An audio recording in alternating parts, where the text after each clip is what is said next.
बहुत समय पहले की बात है। एक छोटे से गांव के पास एक घना जंगल था।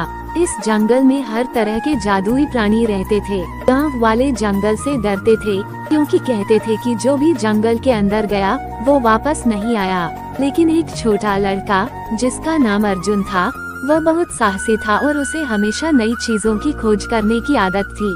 एक दिन अर्जुन ने सोचा कि वह जंगल के रहस्यों का पता लगाएगा। वह जंगल में घुस गया। जंगल के अंदर उसे अद्भुत दृश्य दिखाई देने लगे। फूलों की खुशबू हवा में घुली हुई थी और पेड़ खुद ब खुद एक दूसरे से बातें कर रहे थे।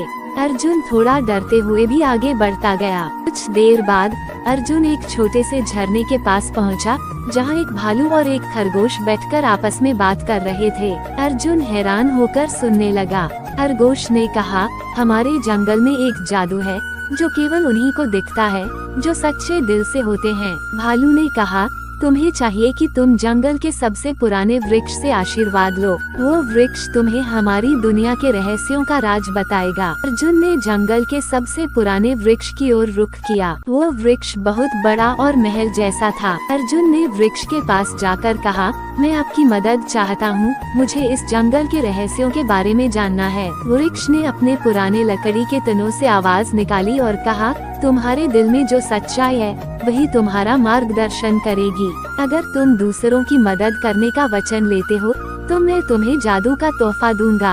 अर्जुन ने पूरे दिल से कहा, मैं हर किसी की मदद करूंगा और जंगल की रक्षा करूंगा। वृक्ष ने उसकी इच्छा पूरी की और अर्जुन को एक जादुई पत्थर दिया।